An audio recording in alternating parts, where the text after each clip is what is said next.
जिला पदाधिकारी से भी बात किया कि आपने जो है अनुमति कैसे रद्द किया, तो उनकी जो व्यवहार थी वो हमारे प्रति कहीं ना कहीं बात करने का शैली उनका ठीक नहीं था। और जब मैंने पूछा कि आप ये बताओ कि हमारी सारी तैयारियां कंप्लीट हो गई है, तो आप किस आधार पर हमको अनुमति आप नहीं दे रहे, तो उन्होंने कहा कि ये मेरा काम नहीं है, आप जो है सीधे तौर पर अनुसूचित जाति कल्याण विभाग ने आपका अनुमति रोका है, आप वहां बात करो। वहां के जो विभागीय सेक्रेटरी हैं, मैंने उनसे बात किया और उनसे मैंने रिक्वेस्ट किया कि देखिए मैं सारी तैयारियां कर चुका हूं, आप प्लीज, हम श्योर करते हैं आपको कि किसी भी तरह से आपको लगता है कि कोई इस सभा में ऑकरेंस या कोई घटना हो सकती है, तो आप मुझसे एफिडेविट ले लो। एज ए पीसीसी प्रेसिडेंट मैं आपको एफिडेविट देने के लिए तैयारी हूं। ये मैं गारंटी लेता हूं कि वहां किसी भी तरह की कोई आपकी जो है पूरी सहयोग हमारे स्टूडेंट की तरफ से, हमारे नेताओं की तरफ से मिलेगा। लेकिन जिस तरह से वो अव्यवहारपूर्ण बात कर रहे थे, मुझे लग रहा था कि ये कहीं ना कहीं ये दबाव में बैठे हुए लोग हैं, जिला पदाधिकारी और विभाग के कल्याण पदाधिकारी जो वहाँ के सेक्रेटरी हैं। मुझे ये बात से एहसास हुआ। अब आगे की घटना आपको साथ मैं शेयर करना चाहता हूँ कि ये मेरी पहली घटना हुई। दूसरी घटना के बाद जब मैंने कहा कि कार्यक्रम किसी तरह से होने दीजिए, चूंकि उस बीच में छात्र का जो आग्रह था वो बढ़ता जा रहा था, कहीं ना कहीं उनको भी पता चला और छात्र लगातार आग्रह करते रहे और हम लोग 1:30-2 बजे तक मान मनोबल करते रहे कि आप एक मौका दे दो। डीएम साहब से भी बात करते रहे, छात्रों से बात करते रहे, लेकिन छात्र भी जो है आग्रह कर रहे थे कि केवल हम कर लें। अब इस घटनाक्रम को हम लोगों ने जो है बार बार प्रयास किया, लेकिन जब हमारे आदरणीय राहुल गांधी जी जब एयरपोर्ट आए, तो हम लोग जब एयरपोर्ट से रिसीव करके कहा, तो वहाँ पे हम लोगों ने आग्रह किया कि आप और हमारे नेता, चूंकि जो है हमारे प्रतिपक्ष के नेता हैं, तो वो तो कहीं जा सकते हैं। और साफ शब्दों में हमारे नेता, हम लोग, हमारे प्रभारी, तमाम लोग, हम लोग रिक्वेस्ट करते रहे कि हम लोग आपसे इतना अपेक्षा चाहते हैं कि आप हमारे नेता को जाने दीजिए, वहाँ पे हम लोग सभा नहीं करेंगे और सभा बिल्कुल नहीं होगी, लेकिन हमारे नेता को आप केवल राहुल गांधी जी को अंदर ले जा करके आप अंदर जो है संवाद करा दें। जो है इधर से मात्र राहुल जी चले जाएंगे और वो दलित, पिछड़े, अति पिछड़े बच्चों से संवाद करके वापस आ जाएंगे, बाकी हम लोग रोड पर रहेंगे। जिला प्रशासन ने उससे भी इनकार कर दिया, हमारे पास कोई दूसरा ऑप्शन नहीं था। तब हमारे नेता ने, राहुल गांधी जी ने भी आग्रह किया कि तो ठीक है, हम अंदर नहीं जाएंगे, हम रोड पर संवाद कर लेंगे, ये तो हमारा अनुमति होनी चाहिए। रोड पर हम खड़े हो जाएंगे, उधर से छात्र आ जाएंगे, मैं बात कर लूंगा, वहां पर अपना वापस चला जाऊंगा। अंत में जो है इस पर भी नहीं तैयार हुआ और जब हम लोग कहे कि नहीं चलिए, तो उन्होंने कहा कि ठीक है चला जाए। हम लोग को भी लगा, हमारे नेता को भी लगा कि जाएंगे, कोई ना कोई व्यवस्था करेंगे। मैं पर्सनली एसपी और डीएम से भी आग्रह किया कि आप हमको संवाद करा दो, बीच के रास्ता आप ढूंढो, हम किसी भी हालत में मेरा नेता मिलकर जाएंगे। उधर छात्र भी दबाव में है कि हमको मिलकर नेता से जाना है, लेकिन इन्होंने ने कहा कि ठीक है, मैं बीच के रास्ता निकालता हूं। और जब वहां से हम लोग चले, तो यहां शहर में आते आते जब हम लोग आगे बढ़े, तो आप विजुअल देखे होंगे, उस सारे विजुअल में देखेंगे कि हम लोग को किस तरह से धाका धूकी करते हुए और वो रोकने का प्रयास हुआ। जब वहां से 1.5 किलोमीटर आगे हम लोग पहुंचे तो एक गेट था, उसमें उन्होंने जो है सीकड़ जड़ दिया, ताला मार दिया और ताला मार करके और परेशान करते रहे। हम लोग आग्रह करते रहे, वो बल प्रयोग करते रहे। अंत में जब वो किसी तरह से हम लोग आगे बढ़े तो आगे भी फिर ताला मार दिया, पीछे से भी ताला मार दिया। फिर हम लोग आगे बढ़े, इसके बाद हम लोग को गाड़ी का काफिला ब्रेकेटिंग करके रोक दिया। और ब्रेकेटिंग रोके तो हमारे पास और कोई ऑप्शन नहीं था, हमको ना काफिला में पीछे लौट सकते थे और आगे जाने का भी रास्ता आप रोक दिया। तो मजबूरन हम लोग को, हमारे नेता को पैदल जाना पड़ा। और हम लोग प्रशासन से ये अपेक्षा कर रहे थे कि ये बीच के रास्ता निकाल करके वहाँ के जो दलित, जो अम्बेडकर छात्रावास के स्टूडेंट और ओबीसी ईबीसी के जितने भी बच्चे हैं उनसे निकाल करके 10-15 स्टूडेंट से मिलवा देंगे, हम लोग चले जाएंगे। लेकिन इनका मूड ठीक नहीं था। जैसे ही हम पीछे आगे बढ़े तो 3 बार पुलिस वाले ने मुझे पीछे से खींच करके जबरदस्ती बाह में पीछे से मेरे कुर्ता खींच करके, शर्ट खींच करके पीछे कर दिया। फिर मैं आगे बढ़ा। अब क्या है कि जब वहां पे खुद पुलिस ये चाहती थी कि इन लोग के साथ हमारा इंटरेक्शन अलग तरफ से हो जाए, आपाधापी हो जाए, लॉ एंड ऑर्डर के स्थिति पैदा हो जाए, हम लोगों ने संयम से वहां पहुंचा। और संयम से पहुंचने के बाद आप देखे होंगे कि अंदर भी जब हम लोग पहुंचे तो इनके पास आगे जाने के रास्ते सारे ब्लॉक होने के बाद हम लोग जब पैदल गए तो हम लोगों ने जो है वहां पाया कि काफी संयमित तरीका से वहां स्टूडेंट बैठे हुए थे और हम लोग कोई भी वहां पे भाषणबाजियां नहीं की, केवल स्टूडेंट को समझाने का काम किए। और सरकार जो है स्वीपर, चूंकि एक चीज बताता हूं कि पता नहीं ये सरकार कैसे चल रही है, ये सरकार दलितों विरोधी कैसे हो गई, ये सरकार पिछड़ों के विरोधी कैसे हो गई, ये सरकार बाबा साहेब के विरोधी कैसे हो गए। मैं सीधा सवाल करता हूं कि ये सरकार जो वर्तमान की सरकार है वो फिरका प्रस्ती के ताकत वाली सरकार है, ये जो है आरएसएस के समर्थित सरकार है, जो बाबा साहेब के अनुयायी को बाबा साहेब के दिए हुए संविधान को खत्म भी करना चाहते हैं, और जो बाबा साहेब के मानने वाले लोग हैं उनको भी ये जो है रोकना चाहते हैं। इसलिए हम लोग यदि संयम से काम नहीं लेते तो हम समझते हैं कि वहां पे काफी परेशानियां बढ़ जाती। इसलिए आप लोग के चैनल के माध्यम से मैं स्पष्ट कर दूं कि ये जदयू के सरकार, बीजेपी के सरकार जय भीम से डर गई है और ये जय भीम के नारा जारी रहेगा। पूरे देश में, बिहार में ये जय भीम का नारा लागू रहेगा। और यदि बीजेपी को जय भीम के नारे से इतने एलर्जी है तो हमें रोक के दिखाए। हम अनुशासित सिपाही की तरह काम करते रहेंगे, लेकिन हम इनकी हर बाधा को पार करेंगे।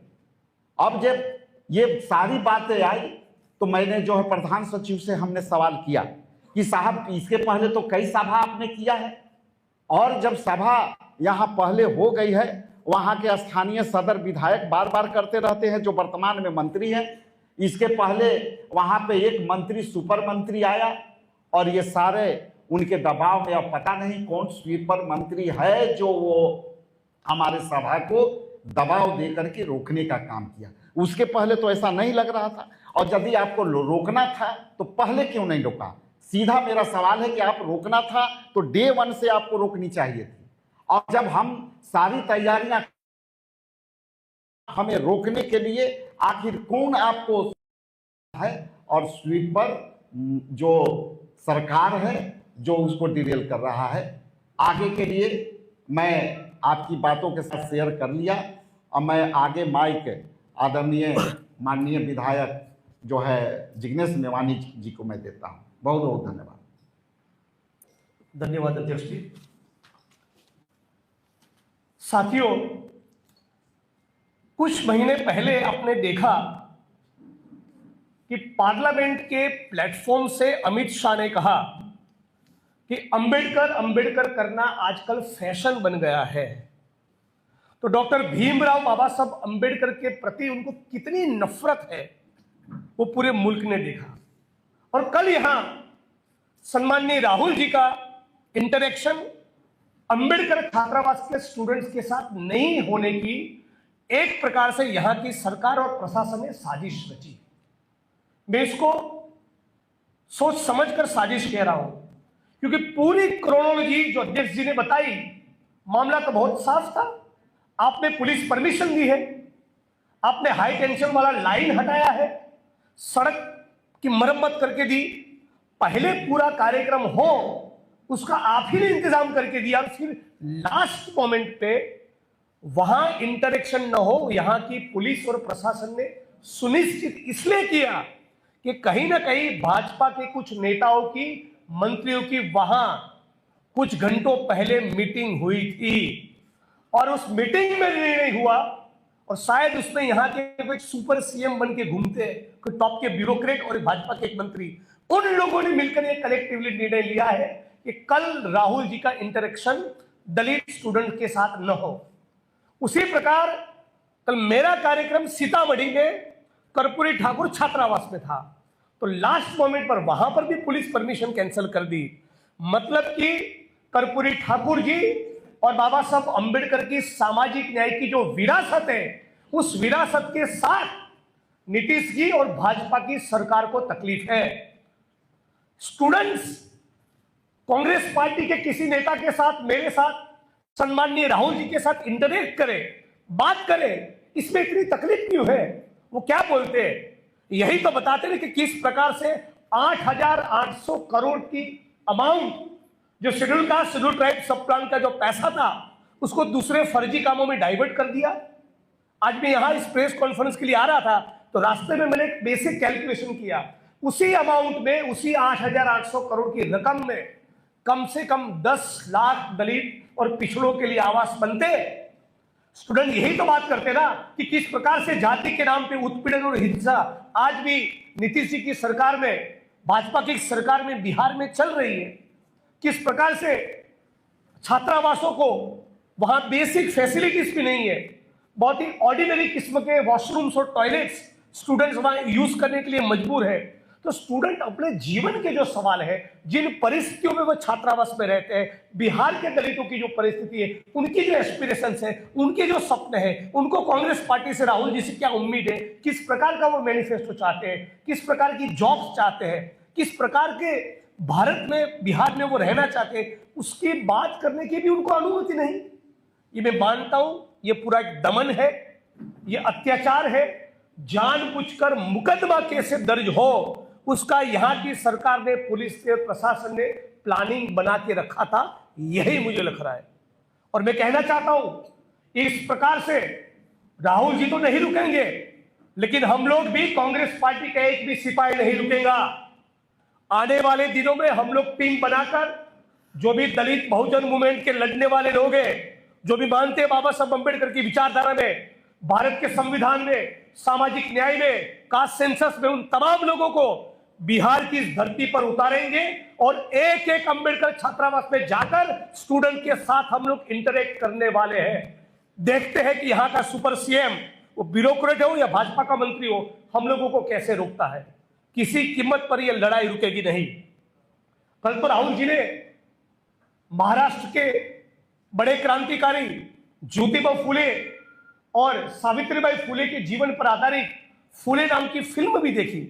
मैं यहां की सरकार को भी अनुरोध करना चाहता हूं, यदि 1% भी आपकी सामाजिक न्याय में रुचि है तो आप भी फुले फिल्म देखिए। आपको पता चलेगा कि हिंदुस्तान के, भारत के पिछड़े, अति पिछड़े, दलित, कमजोर तबकों के लोग किन संघर्ष से निकलकर गुजरे हैं, जिन्होंने पिछले 2,500 साल से जाति के नाम पे उत्पीड़न और हिंसा झेली हो। उन समुदाय के स्टूडेंट को आप बात नहीं करने दोगे? उनके साथ राहुल जी का इंटरेक्शन नहीं होगा?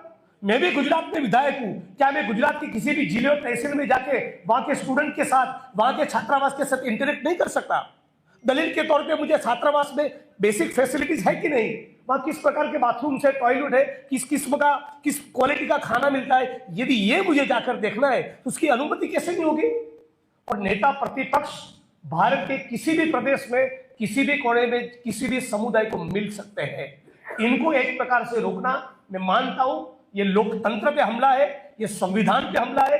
कल सम्माननीय राहुल जी के हाथ में डॉक्टर भीमराव बाबा साहब अम्बेडकर का जो फोटो वायरल हुआ ना, ये फोटो वायरल होगा, ये उनको पता था, इस बात का उनको चिंता है। दलितों का, पिछड़ों का, अति पिछड़ों का एक बहुत बड़ा तबका पूरे भारत में राहुल जी और कांग्रेस पार्टी की ओर स्विंग हो रहा है, इस बात की उनको चिंता थी। वरना यदि नीतीश जी ने, यहाँ की गठबंधन की सरकार ने दलितों के लिए, पिछड़ों के लिए, मजदूरों के लिए, मजलूमों के लिए, गरीब तबकों के लिए काम किया होता तो आए राहुल जी, उनको क्या तकलीफ है? कोई भी यहां आकर स्टूडेंट के साथ इंटरेक्ट करे, आपको किस बात का फिक्र है?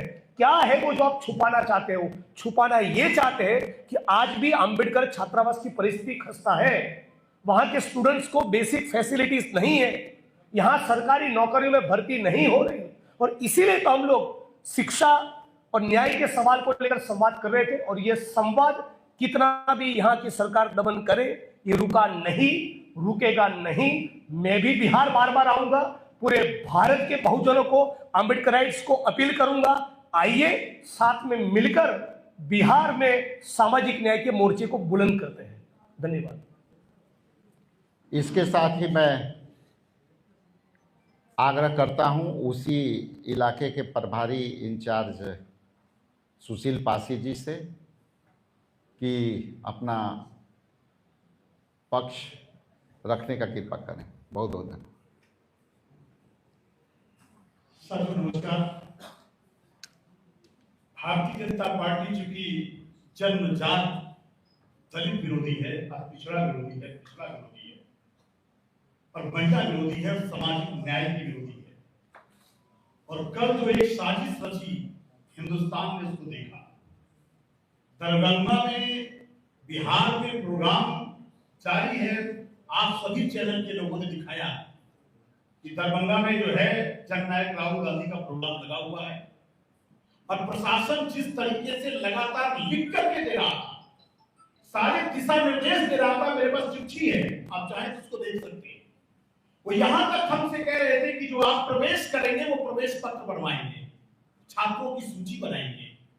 और छात्र दिन रात मेहनत करके फिर छात्रों की सूची बना रहे थे, अब प्रवेश पत्र को निर्गत करने का इंतजाम कर रहे थे। स्थानीय स्तर का प्रशासन भी पूरी तरह से सहयोग कर रहा था। लेकिन जिस तरह से इस देश में संसार करने वाली घटना हुई है, अगर इस देश के नेता, इस देश के विधायक, इस देश के संवैधानिक पदों पर बैठे वाले लोग अगर इस देश में छात्रों के भविष्य की चिंता नहीं करेंगे, छात्रों से संवाद नहीं करेंगे, अगर देश इस पर तैयार नहीं है और अकेले अगर जननायक राहुल गांधी जी पूरे देश में इस दर्द को सुनने और समझने के लिए अगर वो संवाद कर रहे हैं, तो भारत की सरकार हो चाहे बिहार की सरकार हो, उसको किसने ये ताकत दी? वो संविधान विरोधी लोग इस बात को समझने की कोशिश करें। अगर हमारे जननायक राहुल गांधी ने कहा है कि अनुच्छेद 15(5) जो संविधान में है उसको इस देश में हम लागू करेंगे, क्योंकि इस देश में जो कांग्रेस का मॉडल था उस पर बहुत बड़ा कुठाराघात हो रहा है। कांग्रेस का मॉडल क्या है? पंडित नेहरू का मॉडल क्या है? इस देश में सरकारी स्कूल होंगे, इस देश में सरकारी शिक्षा होगी, इस देश में सरकारी व्यवस्था होगी, छात्रवृत्ति होगी, छात्रावास होगा, वो छात्रों के भविष्य पर सवाल। और आज वो संकट खड़ा हो गया है। आज बड़ा बड़ा पूंजीपति का जो स्कूल होगा, आज पैसे वाले धन्ना सेठ के लोगों का स्कूल होगा, और गरीब गुरबा का, किसान मजदूर का, अनुसूचित जाति का, अति पिछड़े लोगों के बच्चे कैसे पढ़ेंगे? इसकी चिंता क्या इस देश को नहीं करनी चाहिए? और जब इस देश में हमारे संविधान में है कि अनुच्छेद 15(5) लागू है कि इस देश में निजी क्षेत्र के संस्थानों में आरक्षण लागू किया जाए, और जब यह विमर्श इस देश में जननायक राहुल गांधी जी ने जैसे ही लागू किया, जन्मजात भाजपा विरोधी सरकार ने उसके पेट में दर्द शुरू हो गया। और आज उसी का परिणाम हुआ कि जो अनुमति उन्होंने पहले से दे दी, जिसके लिए दिन रात और बच्चों ने बुलाया था, छात्रों ने बुलाया था, तो कांग्रेस का कार्यक्रम नहीं था। कांग्रेस की तरफ से कोई उसमें सवाल जवाब नहीं हो रहे थे। अगर बच्चे इस देश के नेताओं से अपनी बात नहीं कहेंगे तो उनको वर्षों से बिहार में छात्रवृत्ति नहीं दी जा रही है, ये सवाल कौन खड़ा करेगा? अगर विपक्ष के नेता से ये बात इस देश के छात्र नहीं कह पाएंगे तो देश में बहुत बड़ा गहरा संकट है। और इसीलिए जननायक राहुल गांधी कहते हैं कि देश में संविधान को बचाने के लिए, क्योंकि संविधान विरोधी सरकारें, भारत विरोधी सरकारें इस भारत को नष्ट करने में लगे हुए हैं। और मैं डंके की चोट पर कह रहा हूं कि भारतीय जनता पार्टी नहीं चाहती है कि जो हजारों साल से शोषित और वंचित लोग हैं उनका उज्जवल भविष्य हो सके। वो नहीं चाहते हैं। वो वही चाहते हैं कि 3000 साल पहले जिसमें इस देश में हजारों साल से वंचित लोगों को पढ़ने का मौका नहीं दिया गया, उनको नौकरी का मौका नहीं दिया गया, उनको शिक्षा का मौका नहीं दिया जाए, ऐसी ढकिया लोग, इससे लिए देश खड़ा हो चुका है। ये देश बाबा साहब अम्बेडकर का है, पंडित नेहरू का है, मौलाना आजाद साहब का है, सरदार पटेल का है, हमारी विरासत है। हम इस देश को बचाने के लिए लड़े हैं और फिर से बच्चों के भविष्य के लिए हम लड़ेंगे।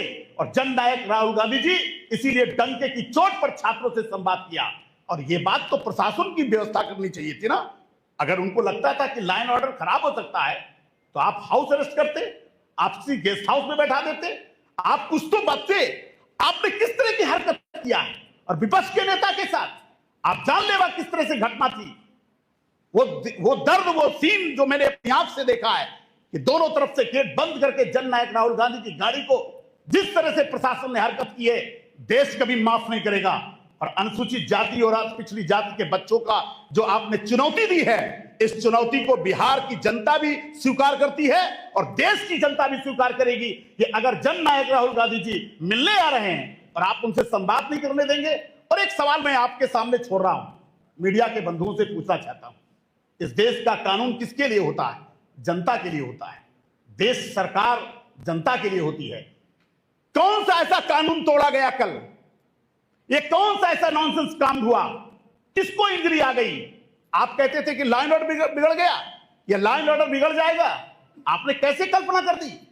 इस देश में जब भी जननायक राहुल गांधी जी पैदल चले हैं, इस देश में कभी भी लॉ एंड ऑर्डर नहीं खराब हुआ है।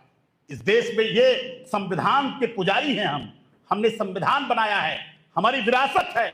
हम बापू की विरासत को चलाते हैं।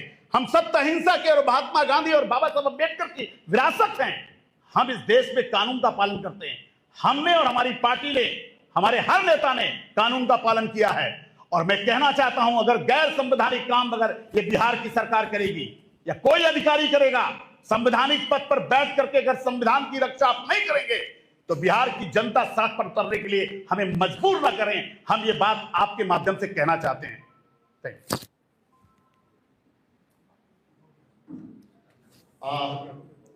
एक संवाद और रह गया है।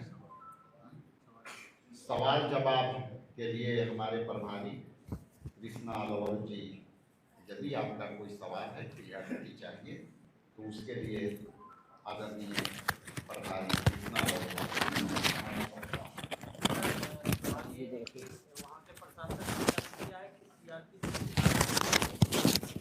कोई भी जो छात्र का आवास है, आवासीय वहाँ परिसर है, वहाँ पे कार्यक्रम नहीं हो सकता। और जो सुपर सीएम की आपको बात कर रहे हैं तो नाम क्यों नहीं ले रहे हैं? आखिर क्या कारण है कि नाम नहीं ले रहे हैं? नाम भी खोल करके लिया जाए।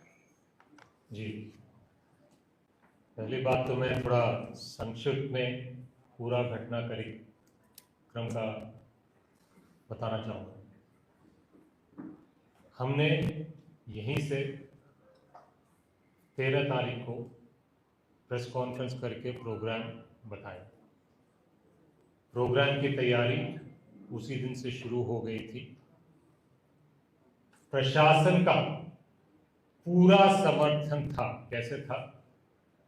जैसे अध्यक्ष जी ने कहा, सड़कें ठीक की जा रही थी, हाई टेंशन वायर को ठीक किया जा रहा था, वहाँ पे सफाई करवा रहे थे। और सबसे ज़रूरी बात, जो टेंट अंबेडकर छात्रावास के अंदर लगाने का काम था, वो प्रशासन के सहमति से, प्रशासन की निगरानी में शुरू हुआ और लगभग 90% काम छात्रावास के अंदर खत्म हुआ। अचानक 11 टावर पर वहां के बीजेपी मंत्री और विधायकों की मीटिंग होती है और आधे घंटे के अंदर प्रशासन की तरफ से चिट्ठी आती है कि अनुमति नहीं दी जा सकती। उसके बाद हमने कहा कार्यक्रम करने के लिए एक दूसरा स्थल ढूंढते हैं। छात्रों का स्पष्ट अनुरोध भी था और निर्णय भी था कि जननायक राहुल गांधी जी से संवाद उनके छात्रावास में ही हो, और ये बात रात के 2 बजे तक चली। सीएलपी लीडर 2 बजे तक छात्रों से मिले और उन्होंने स्पष्ट कहा कि यहाँ पे कोई कानून की उल्लंघन नहीं होगी, कोई शांति पूर्वक प्रोग्राम होगा, कोई भी दुर्घटना नहीं होगी, घटना नहीं होगी, आप उनको लेके आइए, हम यहां से बाहर कहीं और वेन्यू पे नहीं जाएंगे। फिर जब राहुल जी उतरे हवाई अड्डे पे, प्रशासन से बात हुई। राहुल जी ने कहा प्रशासन से कि आप कहते हो कि पॉलिटिकल प्रोग्राम की अनुमति नहीं है, ठीक है, मैं अकेले जाऊंगा अंदर, छात्रावास के अंदर, छात्रों से संवाद करूंगा। यह तो कोई पॉलिटिकल कार्यक्रम नहीं है आपके हिसाब से। मैं अकेले छात्रावास के अंदर जाऊंगा, छात्रों से संवाद करूंगा, उनका दुख दर्द सुनूंगा, मैं अपनी बात रखूंगा। प्रशासन ने इससे भी इनकार किया। फिर राहुल जी ने कहा ठीक है, अगर आपको इस पे भी आपत्ति है तो मैं छात्रावास के बाहर खड़ा हो जाऊंगा, छात्रों को बाहर आने दीजिए, जिसको मेरे से बात करना उनको सड़क पे मिलके चले जाऊंगा मैं। इस बात के बाद काफिला बाहर निकला। फिर प्रशासन ऐसे जगह पे लेके गई जहां गाड़ी के आगे एक गेट पे ताला लगा दिया, गाड़ी के पीछे एक गेट पे ताला लगा दिया। मंशा क्या है, क्या करना चाहते हैं, किसके कहने पे सरकार चल रही है? फिर वहां से आगे बढ़ी तो फिर बैरिकेडिंग, गाड़ी को आगे जाने नहीं दिया, धक्का मुक्की शुरू हो गई। अब आप बार बार फायर करोगे तो हम बीजेपी तो नहीं है जो सीज फायर करेंगे। तो फिर हम कहा अब आप इतनी दूर आगे बढ़ गए हो तो अब तो हम छात्रावास तक जाके ही दिखाएंगे। फिर हम पैदल चलने लग गए और हम चाह रहे थे कि छात्रावास के बाहर बात हो। अलग अलग जगह पर प्रशासन और पुलिस ने धक्का मुक्की की और रोकने का प्रयास किया। फिर जब छात्रावास तक पहुंचे तो छात्रों ने सीधा कहा कि अब यहां तक आए तो आप हमसे आके मिलिए। और जब अंदर गए, आप वीडियो से देख सकते हैं, छात्रों की क्या खुशी थी, क्या उत्साह था, क्या उमंग थी। और वहां पे छात्रों की बात हुई, शांतिपूर्वक तरीके से हुई, अच्छे तरीके से हुई, कोई घटना नहीं हुई, किसी को कोई दुख नहीं हुआ, किसी को कोई दर्द नहीं हुआ, प्रशासन को छोड़कर। तो अजीब बात है कि ये सारा कार्यक्रम घटनाक्रम बिल्कुल अवॉइड किया जा सकता था। ये प्रशासन के द्वारा, वहां के बीजेपी मंत्रियों के दबाव में, यहां के सुपर सीएम दीपक जी के दबाव में ये काम हुआ है। अगर नीतीश कुमार जी वाकई बिहार के सीएम होते तो वो कभी नेता प्रतिपक्ष और छात्रों के संवाद को रोकने का 1% भी प्रयास नहीं करते। अगर आज सरकार ने ये जुर्रत की है तो बीजेपी मंत्री सुपर सीएम हैं और बाबू लोग सुपर सीएम बन गए हैं। और आज जो चीज हुआ है, कल जो घटना घटी है, वो ये सुपर सीएम के की हुई घटना है। और हम साफ कहना चाहते हैं कि छात्रों के साथ, जनता के साथ संवाद करने में और उनका दुख दर्द सुनने में हमारे नेता राहुल गांधी और कांग्रेस पार्टी के कोई भी नेता हो या कोई भी कार्यकर्ता हो, वो पीछे नहीं हटेगा। आप बार बार फायर करोगे तो हम बीजेपी नहीं है कि हम सीज फायर करेंगे।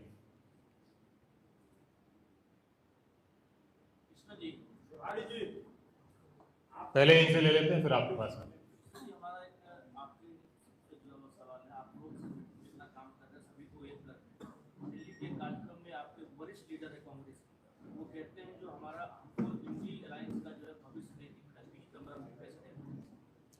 इंडिया अलायंस का भविष्य बिहार के चुनाव के परिणाम के बाद बिहार की जनता आप सबको और हम सबको ज़रूर बताएगी, और हमें पूरा विश्वास है कि बिहार के चुनाव में बिहार की जनता इंडिया महागठबंधन को विजयी बनाकर सत्ता में और सरकार में लेके आएगी। आरोप लगाया कि कांग्रेस दलितों की दुहाई दे रही है, जय भीम जय भीम का नारा दे रही है, लेकिन जब रामनाथ कोविंद राष्ट्रपति बनने वाले थे तो कांग्रेस ने उनका समर्थन क्यों नहीं किया? कांग्रेस पार्टी डे वन से दलितों के हित में खड़ी, चाहे वो बाबा साहेब अम्बेडकर को संविधान लिखने का कलम उनके हाथ में देने का काम हो, चाहे वो बाबू जगजीवन राम को सम्मान देने का काम हो, जहां जहां दलितों पे अत्याचार हुए हैं, आप ही के प्रदेश का मामला है, बेलची घटना है, इंदिरा जी विपरीत परिस्थितियों में भी दलितों के साथ हाथी पे चढ़कर बाढ़ के बीच में जाके दलितों के सामने खड़ी हुई थी। आज हमारे राष्ट्रीय अध्यक्ष दलित हैं, हमारे प्रदेश अध्यक्ष दलित हैं, बीजेपी और जेडीयू हमें इस बात का तो दोष दे ही नहीं सकते, उनको खुद अपने घर को ठीक करने की जरूरत है। सब छात्र जो है वो ज्यादातर वीकर सेक्शन के थे और काफी संख्या में थे। 100 से ज्यादा लोगों को बनाया गया है, FIR किया गया है। क्या कुछ लीगल असिस्टेंस या पार्टी खड़ी रहेगी उन छात्रों के साथ? उनके साथ हो सकता है कि इन फ्यूचर उनको परेशान किया जाए, क्योंकि सत्ता से विरक्त है छात्रों की और वो आपके साथ, आपकी पार्टी के साथ खड़े दिखे। शुक्रिया। सवाल यह है कि 100 से अधिक छात्र जो दलित और पिछड़े अति पिछड़े वर्ग के हैं उन पे कानूनी कार्रवाई की जाए। ये शर्म की बात है कि बीजेपी मंत्री की लड़ाई, वो सुपर सीएम की लड़ाई, बाबू की लड़ाई, बाबू के सुपर सीएम की लड़ाई कांग्रेस पार्टी से हो सकती है?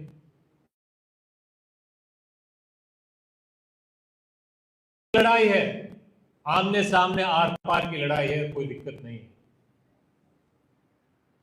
उन छात्रों की क्या गलती है?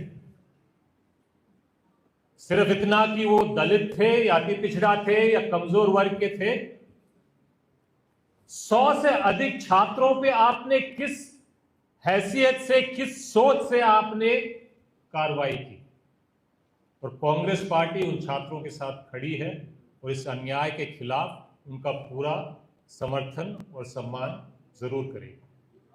एक सवाल इधर है, आपने जिनका नाम दिया है, दीपक जी का नाम लिया है, जिसको आपको सुपर सीएम बता रहे हैं, आगे चुनाव होने वाला है और आगे वो बिहार सरकार में रहेंगे, तो आगे भी तो आपकी सवाल हो सकती है, आगे भी तो आपको डिस्कस किया जा सकता है, उसके लिए क्या तैयारी है? क्या आपने सोचा कि क्या कोई कार्यक्रम हो जाए? देखिए, मैं 2 बातें स्पष्ट करना चाहता हूं आपके माध्यम से जनता के तक। नीतीश जी का एक गुण है, वो राजनीतिक नेताओं के और जनता के संपर्क को, जनता के आंदोलनों को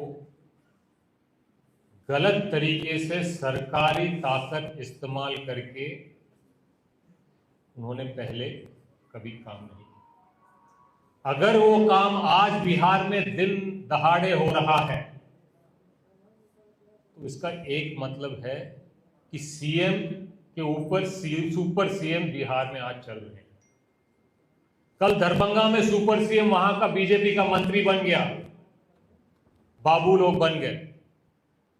चाहे वो दरभंगा हो, चाहे कहीं और हो, चाहे वो 15 मई हो, चाहे आने वाले कोई भी दिन हो, जनता और कांग्रेस पार्टी और कांग्रेस नेता के संवाद को कोई भी रोकना चाहेगा, उसको कल की घटना से सीख ले लेनी चाहिए, सबक सीख लेनी चाहिए, सद्बुद्धि पा लेनी चाहिए।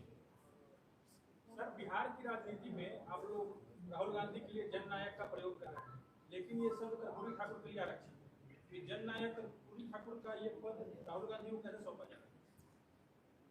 बिहार में कर्पूरी ठाकुर जी जननायक थे और रहेंगे। जननायक या कोई भी पद जरूरी नहीं है कि एक ही इंसान के लिए हो, अलग अलग लोगों के लिए भी हो सकता है। उदाहरण के लिए कल फूले मूवी में ज्योतिराव फूले जी को महात्मा का दर्जा दिया गया था। बाद में महात्मा गांधी जी को भी महात्मा का दर्जा दिया गया था, लेके महात्मा गांधी को दिया गया। ज्योतिबा फूले भी महात्मा थे, महात्मा गांधी भी महात्मा थे। जननायक कर्पूरी ठाकुर जी थे, हैं और रहेंगे। और आज बिहार में ही नहीं, कन्याकुमारी से कश्मीर तक राहुल गांधी जी भी जननायक हैं। धन्यवाद।